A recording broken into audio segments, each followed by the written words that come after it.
Bienvenue dans 5000 TV pour cette seconde émission depuis notre QG namurois où nous avons la chance de recevoir Lou Colpé comme invité sur notre plateau. Au programme toujours de la musique avec le groupe Unbeliever qui sera sur notre scène en fin d'émission, les coups de cœur littéraires depuis la librairie Point Virgule, le focus créateur qui fera découvrir le travail de Simon Delahaye, l'équipe d'improvisation Les Avocats du Diable nous proposera sa météo, sans parler d'un concours, de l'actu, de l'agenda, bref, c'est parti pour 50 minutes de découverte culturelle.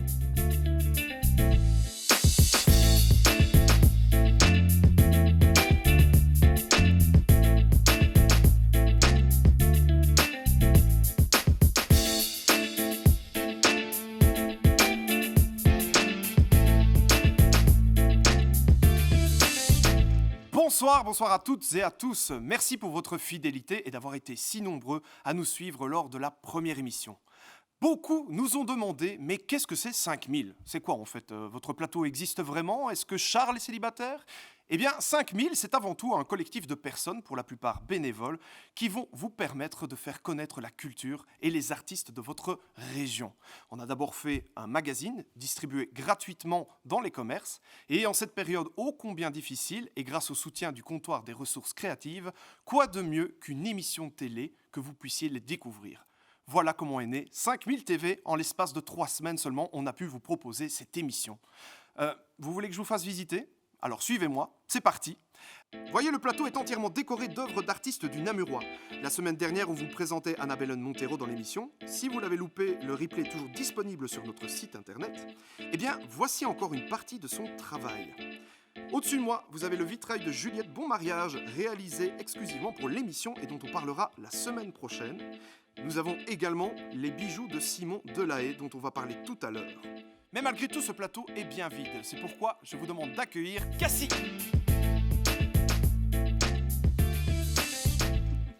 Salut Mia. Salut Cassie, comment vas-tu ? Plutôt bien et toi ? Très très bien, merci. Merci. Eh bien, je vous propose tout de suite de continuer avec l'actu culturelle.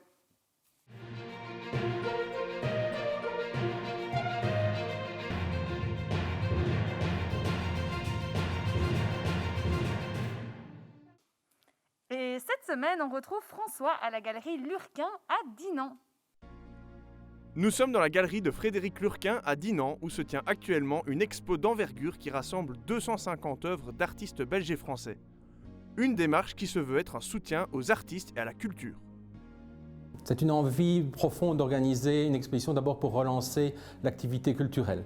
Ici, vous aurez dans l'exposition 250 œuvres produites par 17 artistes. 12 d'entre eux n'ont jamais exposé dans la galerie et ils présentent différentes techniques. De la sculpture, de la peinture, de la céramique, vous avez des aquarelles, vous avez du classique, de l'abstrait. Il y a vraiment un panel extrêmement vaste de différentes techniques et approches. L'idée est venue du fait que normalement je devais organiser une exposition au WEX à Marche-en-Famenne fin octobre. Nous avons dû annuler cette exposition, en tout cas reporter et les reporter à la Toussaint l'année prochaine. Et je ne voulais pas laisser les artistes sur le carreau, donc j'ai voulu absolument leur donner la possibilité de présenter leur production des 15 derniers mois. Tout ce qui est ici est inédit. Et je voulais aussi donner un marchepied pour les visiteurs qui sont en mal d'exposition, qui ont besoin de sortir, besoin de voir de la créativité. Donc là, je pense que j'ai réuni pas mal d'ingrédients intéressants pour chacun. Une exposition de peinture, sculpture, céramique et dessin qui fait la part belle à plusieurs artistes namurois. J'essaie toujours de proposer une œuvre accessible au grand public, de qualité, mais de lecture facile. Vous ne trouverez pas d'avant-garde chez moi. On a une artiste qui fait de la peinture à l'aérographe. C'est subjugant, on croirait de la photo.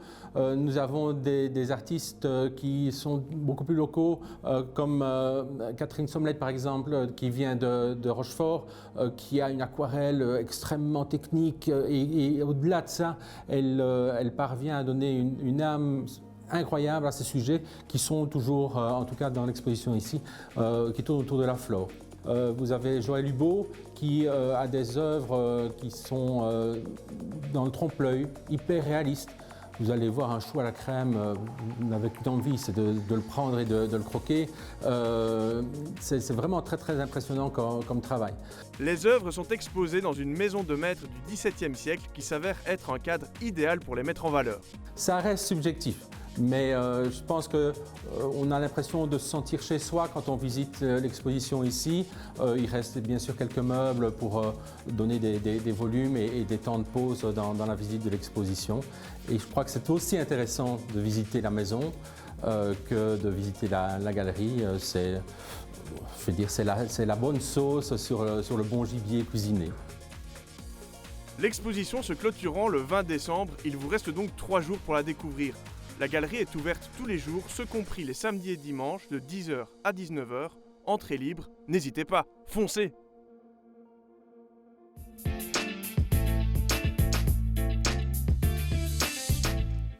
Et j'ajoute que si vous passez le soir devant la devanture, vous verrez comme c'est magnifique. Est-ce que mes plantes vont geler? Est-ce que mon gamin aura la goutte au nez? Réponse tout de suite dans la météo présentée par l'équipe d'improvisation Les Avocats du Diable. Et pour compliquer cette météo, je vais leur demander d'ajouter une contrainte. Je vais leur demander de faire cette météo à la manière de présentateurs sportifs.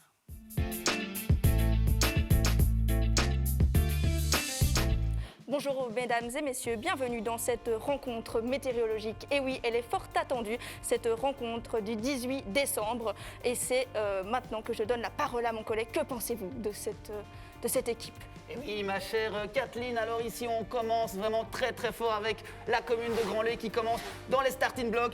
Ici, Grandlay avec 5 à 9 degrés pour la journée de demain, c'est quand même pas si mal. Mais qu'est-ce qu'on pourrait dire aussi de la commune de Porcheresse? Et oui, Porcheresse ne se défend pas mal. Ils sont prêts. Il y aura même 6 degrés à Porcheresse. Ouh là là là là là, attention, je vois que Payenne traîne un petit peu avec 4 à 7 degrés seulement. C'est pas folichon, voilà, Payenne, faudrait qu'il retourne au stand. Oui, Payenne est sur le banc, mais bon, on ne parlera même pas de Patigny qui a été éliminé suite à une déclaration de forfait. Voilà, nos outsiders aussi, Gourdine qui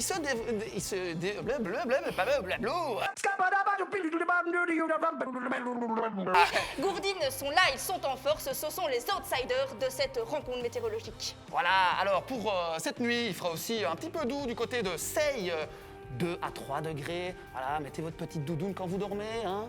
Et oui, il va falloir prendre sa doudoune, il va falloir s'armer de courage et on va y arriver. Et est-ce que vous pouvez juste me rappeler la météo de Payenne, s'il vous plaît? Oui, Payenne, c'est 6 degrés à Payenne. Ça vient d'être annoncé dans l'oreillette, il va faire 6 degrés. Très bien, ben écoutez, demain nous fêterons la Saint-Gilbert, donc coucou à tous les Gilbert. Il y en a peut-être 3 ou 4 qui nous regardent. Ouh, salut Gilbert! Salut Gilbert! Voilà, et puis on vous laisse avec la suite. Gros bisous! Merci les avocats du diable, merci beaucoup. Vous êtes originaire d'où? Alors, on s'entraîne à Namur, mais on est originaire d'un peu partout, en fait, finalement, on est un peu... Est-ce qu'on peut espérer vous voir bientôt en spectacle? Bon, alors, tu te doutes bien que non, mais on a une super page Facebook où vous serez bien sûr tenu au courant de tout ce qu'on fait, et vous tapez simplement Les Avocats du Diable sur Facebook, et là, dès qu'on peut, on vous fera parvenir les nouvelles. C'est écrit comme ça. Qu'est-ce qu'on peut vous souhaiter pour la suite?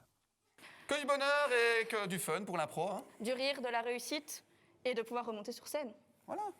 Merci beaucoup, Kat. Merci, Damien. C'est le moment de retrouver notre invité en plateau. Qu'il pleuve, qu'il vente ou qu'il neige, cette semaine, nous accueillons une jeune réalisatrice de 29 ans. Si j'insiste sur son âge, c'est parce qu'elle cherche à faire réfléchir toute une population sur les vieilles générations. Bienvenue à Lou Colpé. Bonjour. Salut. Bonsoir, Lou. Bonsoir. Alors, soyez la bienvenue dans notre émission. Vous êtes bien installé? Tout va très bien. Très bien. Vous avez réalisé 3 documentaires, du plus court au plus long. Le dernier, à savoir Le Temps Long. Est-ce que vous pourriez nous dire un petit peu plus, quelle est l'intention de ce documentaire? Alors, ce film s'appelle Le Temps Long, c'est un moyen-métrage et il va retracer les 10 dernières années de la vie de mes grands-parents. J'ai commencé à les filmer vers 13-14 ans, jusqu'à leur décès, presque une décennie plus tard. Ok. Et donc, vous le disiez, c'était vos grands-parents dans le film. Donc vous êtes intimement liés aux personnes de votre documentaire. Comment est-ce qu'on gère une telle proximité? Comment est-ce qu'on gère une telle proximité? Je suppose que c'est différent d'acteurs qu'on pourrait engager, etc. Mais... Oui, bien sûr, ça n'a rien à voir. Mais effectivement, le fait est que j'ai commencé vraiment ado. J'avais 13-14 ans, j'avais aucune idée de ce que j'étais en train de fabriquer. Et je pense que c'était pour moi, la caméra était pour moi une bonne interface pour me cacher un peu derrière et pour observer ce qui se passait. notamment la maladie de ma grand-mère. Donc je pense que cet objet mettait assez de distance pour que je puisse continuer à enregistrer ce qui se passait. Mais c'est bien plus tard que j'ai réalisé ce que j'avais enregistré. Je ne me suis pas beaucoup posé la question sur le moment. Et est-ce que maintenant, vous voyez les choses différemment, maintenant avec le recul, maintenant que vous faites d'autres documentaires? Bien plus tard, c'est devenu vraiment des personnages, quoi, au montage. Et puis après, voilà, quand je peux aller en festival, dans les salles de cinéma, présenter le film, pardon, oui, ça devient vraiment des personnages et je suis moins... ça m'arrive pas si souvent que ça d'être super bouleversée, en fait. Je les ai vus, je les ai mis à distance, ça m'a fait quelque chose, évidemment, de les mettre dans ce film. Ils sont quelque part, ils me manquent moins, j'ai l'impression, que si je l'avais pas fait. Donc, voilà. Merci beaucoup. Merci. Eh bien, cette semaine, la séquence flashback concerne les Gosettes 2.0 et vous est proposée par Anne-Sophie. Elles ont plein d'idées cadeaux à vous proposer.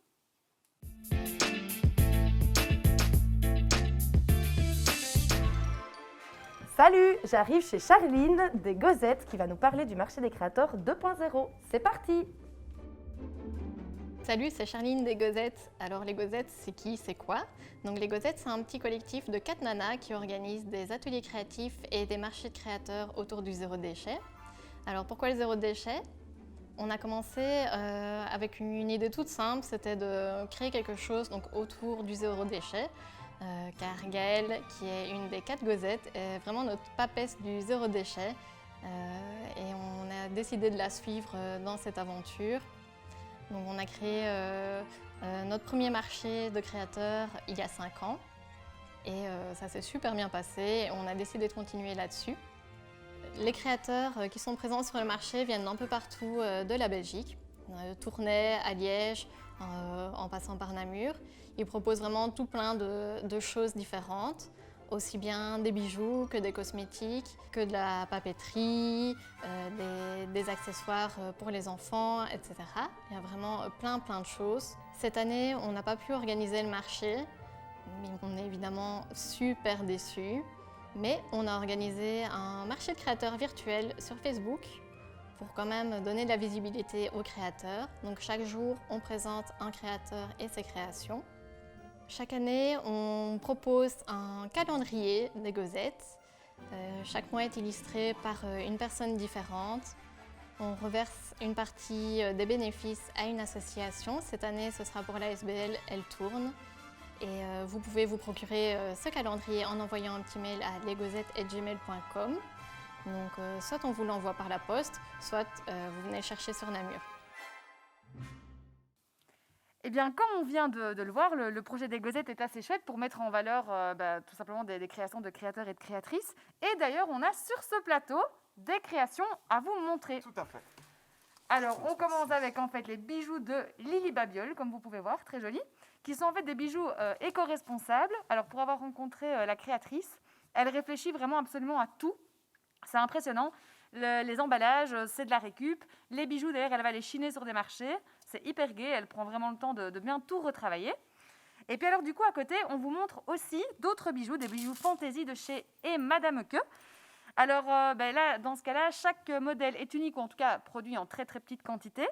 Et donc, elles ont un univers vraiment très particulier, très à elles. Et donc, elles prennent énormément de temps pour trouver la pièce maîtresse, évidemment, de leur collection. Voilà. Formidable. Et vous, Lou, est-ce que vous aimez chercher des cadeaux un peu exclusifs, justement, plutôt que d'aller dans les grandes surfaces?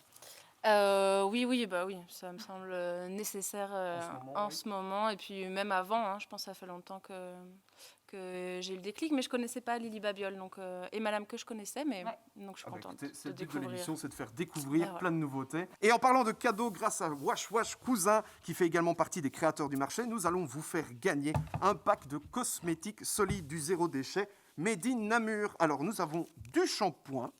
Nous avons du shampoing qui est juste ici, merci. Nous avons également du dentifrice. Il y en a pour toute la famille. C'est à remporter sur notre page Facebook. Allez-y!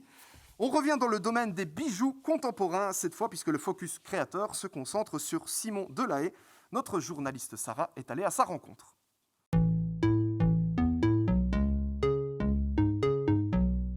Bonjour et bienvenue dans Focus Créateur de 5000 TV. Aujourd'hui, nous sommes à Saint-Servais, au hangar, en compagnie de Simon Delahaye. Bonjour Simon. Alors, est-ce que tu peux un petit peu nous présenter ton travail et ton univers ?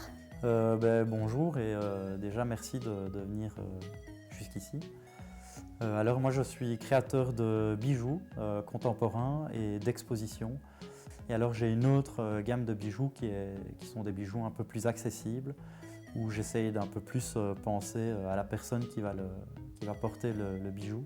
Donc le bijou contemporain, pour moi, c'est vraiment l'expression directe, je dirais, et un peu plus archaïque de ce qui se passe à l'intérieur de moi. Et c'est ça que j'aime bien faire, c'est vraiment mettre en matière directement ce qui peut se passer à l'intérieur de moi. Et donc, quand je dis le bijou contemporain, je fais un peu moins attention à ce qu'il soit portable, etc. C'est vraiment l'expression même de ce qui se passe à l'intérieur. Le vivant, la nature, est-ce que c'est un petit peu ce qui relie toutes tes créations ? Je dirais que mes créations me permettent surtout de m'en rendre compte que le vivant est vraiment hyper important. Les contacts sociaux, c'est pas spécialement évident pour moi. J'ai beaucoup travaillé pour essayer d'aller vers les autres, pour m'entendre avec les autres, pour créer des liens. Et je dirais que la création m'a vraiment permis de renforcer cette idée de lien. Et mes créations me permettent réellement de m'en rendre compte que le vivant est hyper important, que l'échange et les liens avec les autres, c'est quelque chose d'hyper vital pour moi, même si ce n'est pas forcément évident et naturel. Le coronavirus a impacté pas mal de gens dans le secteur artistique. Est-ce que toi, tu trouves que tu as été vraiment fort impacté ou est-ce que ça a encore été ? Je dirais que ça m'a permis d'être encore plus créatif. Les moyens d'échange et les moyens de vente sont totalement différentes. Elles se font de manière différente. Donc on réduit le contact, l'échange direct, et donc on doit trouver d'autres méthodes pour pouvoir vendre les créations. C'est ça que, quelque part, moi je trouve ça intéressant de pouvoir essayer de trouver d'autres moyens, d'autres méthodes, essayer d'être créatif pour partager et continuer à essayer de pouvoir vivre de notre art et tout ça, quoi. Si on est intéressé par ton travail, où est-ce qu'on peut te trouver ? Est-ce que tu as un site internet avec une boutique, des réseaux sociaux ? Oui, alors je suis pour l'instant sur Facebook, donc c'est pour l'instant par ce biais-là que je vends mes créations. Et alors on me retrouve aussi pour l'instant dans une galerie éphémère à Ottignies. Voilà, ça va durer 15 jours, c'est 15 jours maintenant. Et alors Instagram et le site internet sont en construction, donc pour l'instant, voilà, je travaille pour créer tout ça. Merci Simon de nous avoir accordé cette interview. On se retrouve la semaine prochaine pour un nouveau Focus Créateur sur 5000 TV. Merci Sarah. Je propose qu'on revienne à vous, Lou. Alors, je suis quelqu'un qui aime beaucoup les documentaires, mais c'est vrai que quand on regarde du coup le temps long, on remarque qu'on est très très loin du documentaire classique avec le plan d'intro un peu large et puis l'interview sur la chaise haute avec une caméra fixe. Je pense que ça vient du fait aussi vous l'avez dit tout à l'heure, que vous avez commencé à prendre les vidéos quand vous aviez 13-14 ans. Comment ça s'est passé au niveau du montage ? Moi, c'est vraiment une question que je me pose. Je me dis, ben voilà, vous n'avez pas de scénario, vous n'avez pas de storyboard, comme on dit dans le jargon. Ok, c'est cool. Et puis, en fait, comment ça se passe après ? Est-ce que vous avez fait un jeu d'essai-erreur pour que ce soit le plus parlant, le plus poétique, le plus représentatif, le plus esthétique ? Comment ça s'est passé ? Alors, c'est chouette de poser la question. On n'en parle pas souvent du montage. Moi, c'est une des parties que je préfère.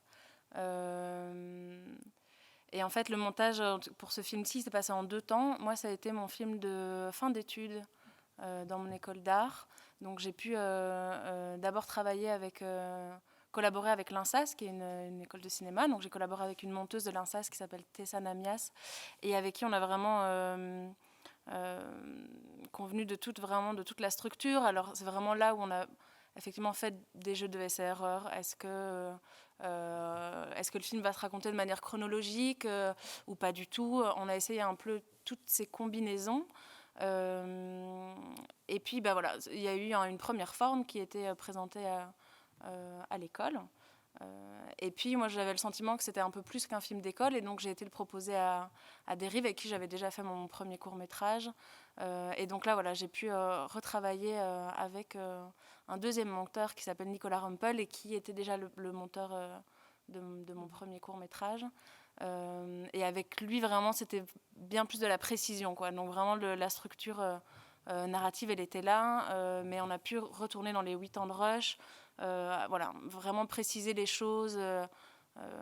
C'était un travail qui a duré autant de temps, mais c'était pas du tout le même. Donc il y a eu effectivement 2 montages à 2 moments très différents.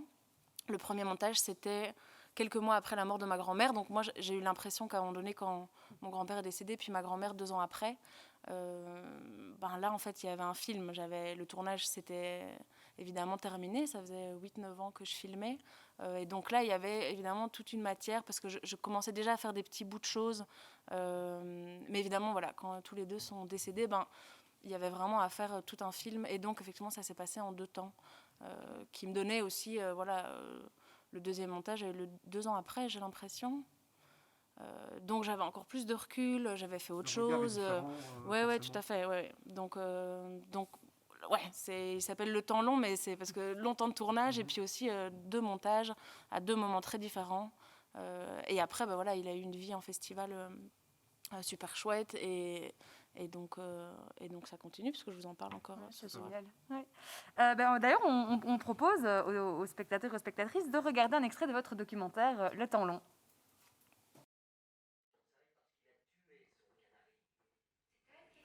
Qu'est-ce que c'est que ça comme chose? Je comprends pas ce que c'est, moi. Tu vois ce que c'est? Oui, mais comment on appelle ça? Sony? Je sais pas. Caméra. Hein? Caméra. Caméra?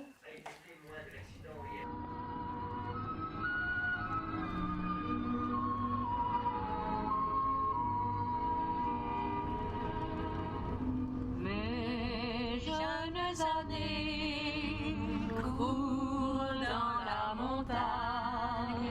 Bon anniversaire, mamie. Dans les sentiers, plein d'oiseaux et de fleurs. Comme les bergers des montagnes de France, chante les souvenirs de ma tendre enfance, chante les beaux jours à jamais enfouis. Oui, j'ai un peu tout ému en regardant cet extrait, bref. Une petite question. Vous avez discuté tout à l'heure avec Lio du fait, voilà, ce que ça vous avait apporté et quelle était l'intention du documentaire au final pour vous. Est-ce que vous pourriez nous dire aujourd'hui, à votre avis, le documentaire, il sert à quoi aujourd'hui dans la société? À quoi il peut servir? À tout et à rien. Il sert à raconter des histoires, il sert à nous projeter dans d'autres réalités, dans d'autres pays, dans d'autres... À dénoncer aussi, c'est ce qu'un peu aussi. Ouais, oui, non, mais il a bien sûr aussi. Oui, on peut aussi dire ça. Après, le film, on suit mes grands-parents et puis effectivement, qu'est-ce que ça veut dire d'être vieux dans les années 2000-2010, dans quoi on nous met, dans quelle structure, comment on nous parle, qu'est-ce qui nous est proposé, comment on dort, comment on mange.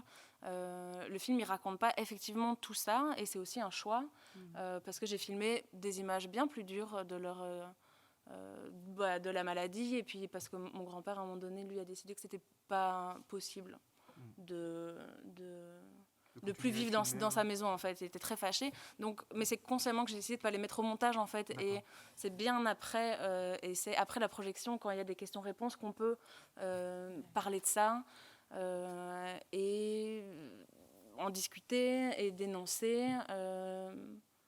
Je pense que le film il suggère plus qu'il dénonce. Parce que j'ai plutôt envie après de le faire moi en parole après quand il y a une rencontre avec les spectateurs, ça c'est chouette. Ouais, tout à fait. Je suis très impressionné parce que c'est vrai que voilà, aussi bien Cassie que moi, on est touchés, on voit les images, on ressent une émotion. Et je me dis, je vous vois, et je me dis comment c'est possible d'avoir autant de recul? Est-ce que c'est le fait de l'avoir travaillé justement et d'avoir autant de fois vu ce film qui fait que, je ne dis pas que ça ne vous touche pas, mais je me dis, wow, c'est impressionnant de vous voir comme ça, arriver à en parler, à voir ces images. Je me demandais comment est-ce que vous faisiez pour vivre ça. Non, mais je pense que c'est aussi le travail de... Je suis réalisateur, hein, je ne suis pas que réalisatrice, je ne suis pas que petite fille. J'ai plusieurs casquettes. Mais voilà, là, je suis ici avec ma casquette de réalisatrice. Et vous arrivez à jongler comme ça, d'une casquette à l'autre. Oui. Bah après, et je pense que c'est aussi évidemment parce que ça fait super longtemps et que le film, je l'ai vu 1 milliard de fois. Voilà. Mais je l'aime toujours autant et je le connais par cœur. Mais il m'arrive parfois, je suis un peu rattrapée. Je ne sais plus à quelle projection. Ça ne me l'est jamais indifférente, c'est évidemment que non. Mais il y a de temps en temps, là comme ça, j'ai un souvenir précis, mais je ne me souviens plus la date, le lieu, ni pourquoi. Mais il y a des fois où ça me rattrape et c'est super émouvant. Et voilà, mais le fait de l'avoir fait aussi, c'est de les mettre quelque part. Et pour moi, le cinéma, c'est comme une géographie, en fait, comme me créer un territoire et puis de me créer un petit pays où ils sont encore là et je peux aller les retrouver quand je veux. Et avec toute leur exubérance et toute leur personnalité, et puis tout leur amour. Donc, non, c'est OK. C'est très beau. Oui. Eh bien, écoutez, Lou, j'avais envie de vous faire découvrir, ainsi qu'à nos spectateurs, on a la chance d'avoir sur le plateau un autre type de création. Et je voulais vous montrer les illustrations de Charlotte Thibault, voilà, qui sont ici. Je vous les montre et je me montre à la caméra par la même occasion. C'est un style complètement décalé qui va dans tous les salons. Et puis alors, il y a aussi les merveilles de Lisa Joseph, amoureuse de l'image imprimée, qui propose de la gravure, de la sérigraphie, mais aussi des carnets illustrés en risographie. Je ne sais pas si vous connaissez la risographie. Non. En gros, c'est entre de la sérigraphie et de l'impression classique. OK. Donc voilà. Merci beaucoup, Cassie. Avec plaisir. Eh bien, avec un peu de chance, vous pourrez voir un jour peut-être Lisa Joseph dans une magnifique et inspirante boutique du Namurois, point virgule. C'est d'ailleurs là-bas qu'on va aller pour la séquence littéraire avec François. Salut à toutes, salut à tous. Aujourd'hui, c'est François pour 5000 TV. On est chez Point Virgule, une librairie généraliste place Saint-Aubin. Le point parce qu'on a toujours envie de s'y arrêter, la virgule parce qu'il y a toujours une petite précision à ajouter, un petit conseil de lecture. C'est d'ailleurs pour ça qu'on est là. On va rencontrer Adrien qui va nous parler d'un artiste namurois qui est auteur et performeur. Mais je ne vous en dis pas plus, suivez-moi. J'ai choisi aujourd'hui de vous parler de Mon épopée, un livre de Vincent Tholomé. Vincent Tholomé est un performeur, un écrivain qui agite l'expression écrite et orale depuis maintenant un peu plus de 20 ans. Il a déjà publié quelques livres, notamment, attention au nom, Kirkju Beijar Klostur en 2009, aux éditions Espace Nord. Il a publié quelques livres aussi aux éditions Maelstrom, notamment des livres qu'il a écrits en compagnie d'écoliers du secondaire. En fait, Vincent Tholomé fait beaucoup d'ateliers dans les écoles secondaires. Rien qu'au nom des maisons d'édition dans lesquelles est publié Vincent Tholomé, on ressent ces différents thèmes, les thèmes qu'il aborde, et c'est sans doute pas un hasard. Maelstrom, Espace Nord, Clou dans le fer. Il a aussi il a formé quelques groupes, dont un duo. Là aussi, le nom est assez difficile à prononcer. C'est Kapsmurslis. Et c'est un molleton qui signifie la sensation d'étouffement qu'on peut ressentir dans des transports en commun bondés. Ce duo, il le forme avec Xavier Dubois, qui est un guitariste qui vit à Namur. Aujourd'hui, donc, je vais vous parler de Mon épopée, qui est sorti aux éditions Lanskin dans la collection Poéfilm. Il est illustré d'une superbe photo de Jean-François Flamet, un photographe namurois. Et directement, je trouve qu'on peut imaginer des steppes orientales où souffle un vent froid. C'est une photo assez évocatrice. Comme dans Cavalcade, on se retrouve aussi en Russie, mais plus au nord, plus à l'est, juste au nord de Moscou, dans la petite ville de Dubna, qui est un centre atomique. Alors, Mon épopée, ça parle donc de la vie de Constantin Peterzak, qui travaille dans ce centre atomique à Doubna. Il y est beaucoup question de nourriture, de biscuits soviétiques qui niquent les dents, de saucissons, de salades, de fromage râpé, d'asperges en boîte. Tout ne semble pas très ragoûtant, mais ça donne faim, ça ouvre l'appétit. Et Vincent Tholomé parle ici de la nourriture avec Constantin Peterzak, mais aussi on se retrouve véritablement dans ses pensées, dans les pensées de Peterzak, dans son cœur, et comme il le dit lui-même, dans ses pelouses et dans sa steppe intérieure, dans ses steppes intérieures. Et l'écriture de Vincent Tholomé est, comme à son habitude, toujours très, très poétique, très forte.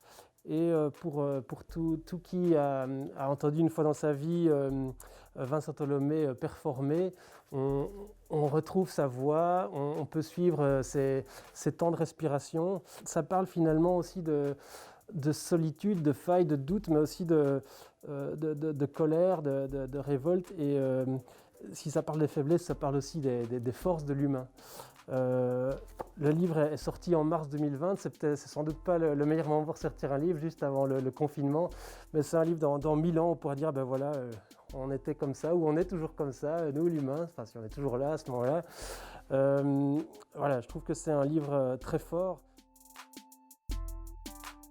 C'était le conseil lecture d'Adrien, Vincent Tholomé, Mon épopée. C'est à retrouver chez Point Virgule parmi tant d'autres livres. C'est Place Saint-Aubin à Namur. À la prochaine. Et salut Adrien, merci beaucoup.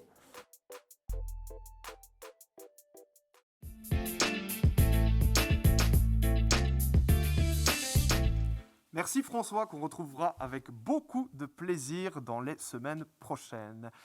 Mais qui es-tu ? Cassie ?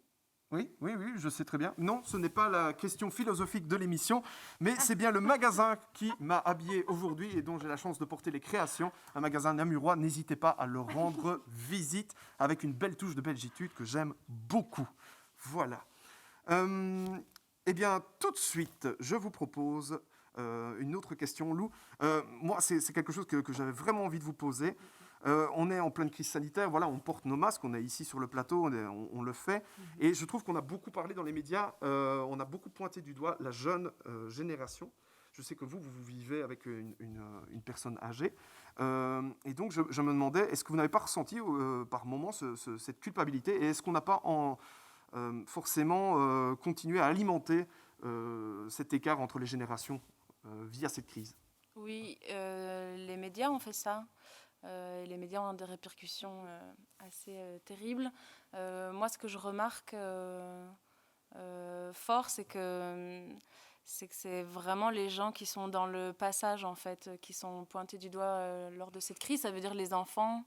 Est-ce qu'ils sont porteurs ? Est-ce qu'ils ne sont pas porteurs ? Voilà, ces enfants qui sont en devenir d'ados, puis les adolescents, évidemment, qu'on a vachement stigmatisés, qui sont proches d'être des adultes, et puis les personnes âgées, qui sont dans une autre sorte de passage aussi.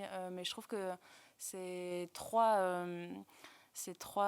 catégories d'âge-là, elles ont plein de choses à se raconter. Il ne faut pas du tout les mettre dos à dos. C'est super idiot de faire ça, d'ailleurs. Mais il faut lutter pour résister un peu. Oui, je suis tout à fait d'accord. Dans un instant, c'est la séquence backstage et on retrouve tout de suite Charles qui est avec le groupe Unbeliever.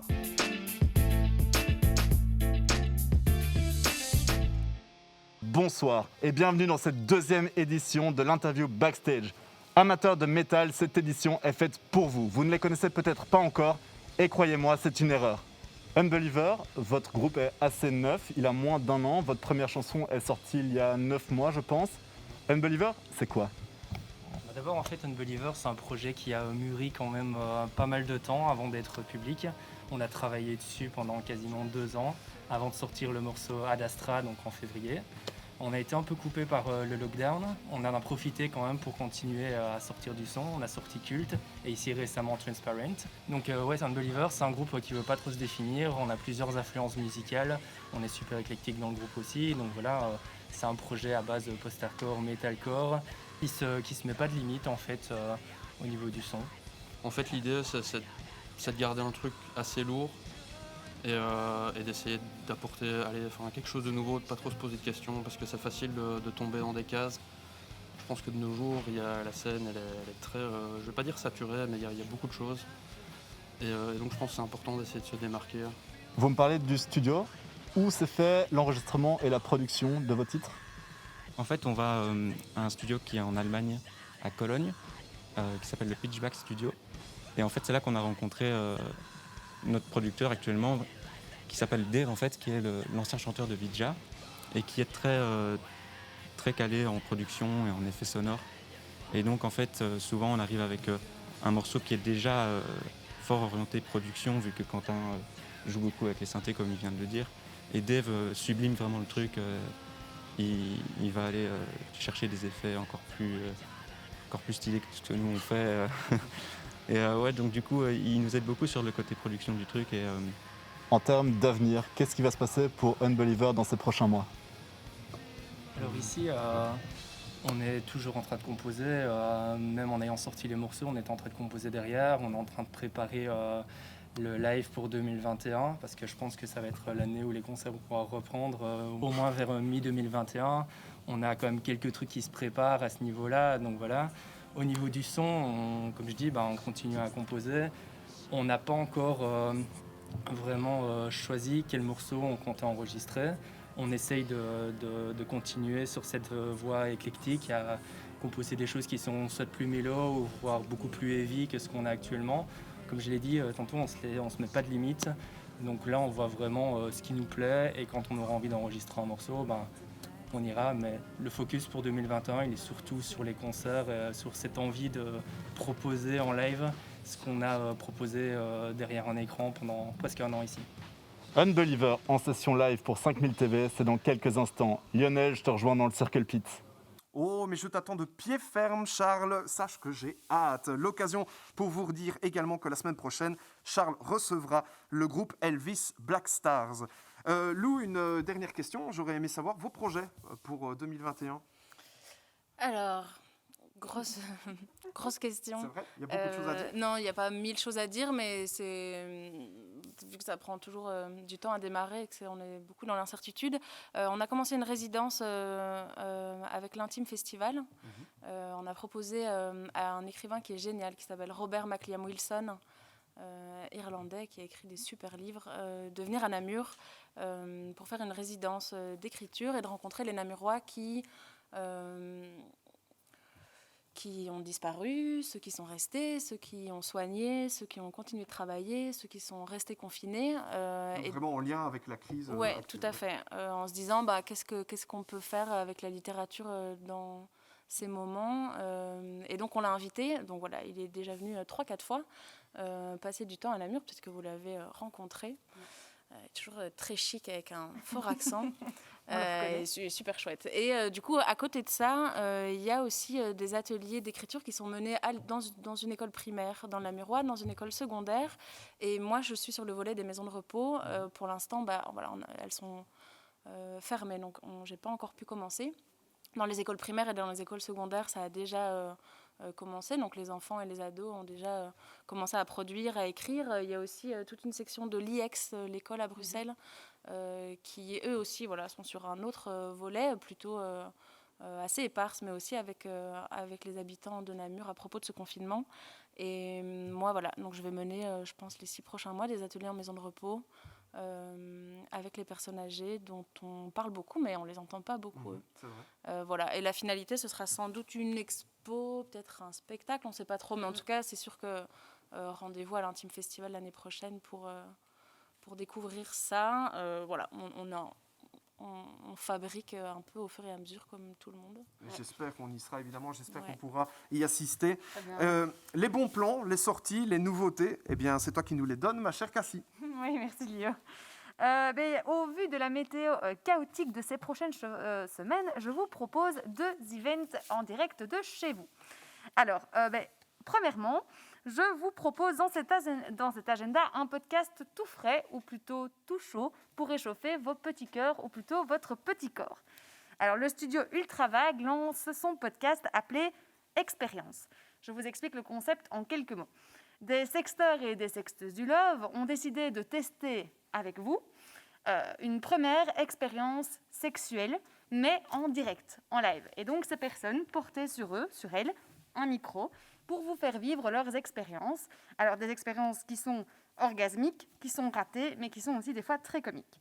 Vous pourrez retrouver un épisode d'expérience toutes les 2 semaines sur toutes les applications de podcast qui existent.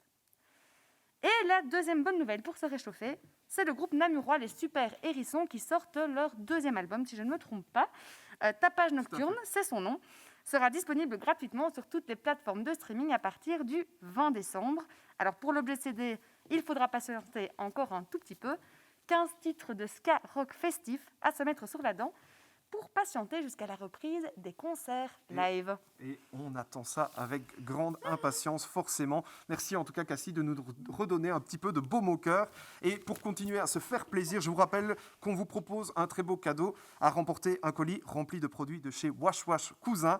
Pour cela, rien de plus simple, rendez-vous sur notre page Facebook 5000 où vous trouverez toutes les infos pour participer. Et avant de terminer cette émission avec la séquence live, je vous propose, Lou et Cassie, de découvrir 3 bières. Et c'est la magie de la télé, elles sont déjà là. Créées ici à Namur, les bières du Confluent. Vous pouvez d'ailleurs les retrouver sur leur site internet. Alors la première est une American Pale, une blonde. La seconde est, c'est toi qui l'as d'ailleurs, Cassie, je pense. Ouais, c'est une Porter. une Porter. C'est une bière plutôt noire, plutôt café. Et enfin, c'est celle que tu as, Lou, une Black IPA plutôt au goût de chocolat. Ouais. Voilà. Cool. Et en parlant de chocolat, retrouvez les créations de l'atelier chocolat. L'atelier chocolat qui se trouve à Dinan. C'est de l'artisanal, du local, ça a le mérite d'être souligné. Et alors, surprenante association, puisque la boucherie du Rocher-Bayard, on crée avec l'atelier chocolat un boudin blanc au chocolat. C'est vraiment très particulier et très bon. Si vous aimez le sucré salé comme moi, je vous le conseille. C'est très très fin. Merci Lou, merci beaucoup, merci pour votre présence sur notre plateau. Cassie, merci une nouvelle fois, c'était un plaisir de t'avoir à mes côtés. Merci pour ton soutien. On en profite pour boire une petite bière et regarder les gars de Unbeliever.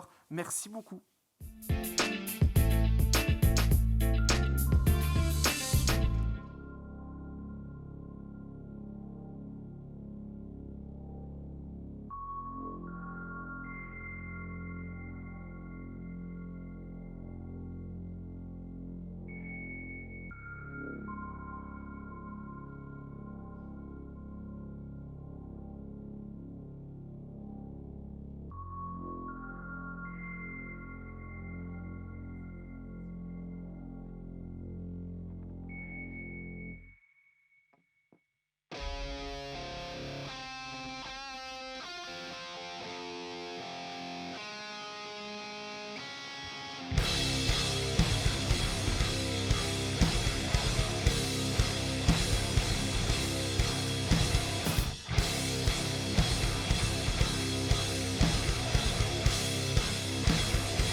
speak of your ambition, just a liquid shadow, first and neighbor.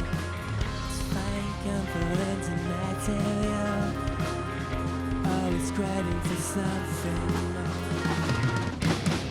Something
one step from falling apart. It's like this color split out, shown in a world I can find. Talking to myself, always speaking in tongues, some words.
To be broken when you're down on your knees, thrown inside, one step from falling apart. It's the feeling, I'm feeling like John Shaq. Got me shaking, this ain't my position. Disappearing with my own silhouette.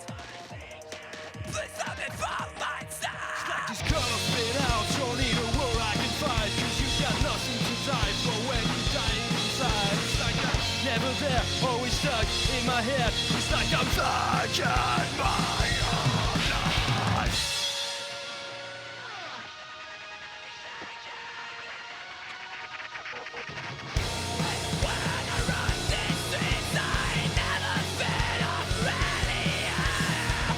So that's watching in my